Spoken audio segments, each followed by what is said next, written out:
Pour Elsa, les symptômes commencent dès le collège avec des règles particulièrement douloureuses et arrivée à l'âge adulte, l'endométriose envahit son quotidien.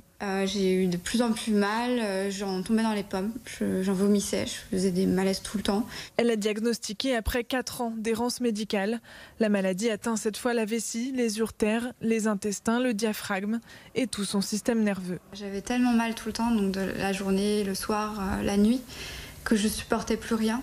Je supportais plus la lumière, je supportais plus le bruit, je supportais plus le monde. Donc il fallait vraiment que je reste tout le temps enfermée dans ma chambre. Tout ça à 28 ans, c'est beaucoup en fait. Et là pour moi, j'ai basculé clairement dans le handicap à partir de là. Elle est finalement opérée en urgence à l'hôpital, mais son calvaire est loin d'être terminé. Il me restait une grosse lésion qui n'avait pas été vue par le chirurgien, qui a été découverte 9 mois plus tard par les imageries. Et pendant tout ce laps de temps, on me disait que c'était dans ma tête, que c'était pas possible, que j'en faisais trop et on ne croyait pas. Je savais très bien que c'était pas dans ma tête, je savais qu'il y avait quelque chose que j'inventais pas. Et du coup, j'ai pas lâché. Elle subit une deuxième opération en Suisse. Il lui faudra alors plusieurs mois pour réapprendre à marcher.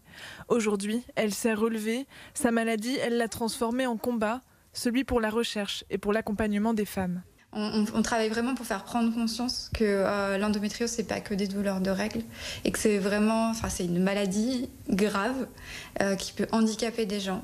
En France, au moins 10% des femmes seraient atteintes d'endométriose.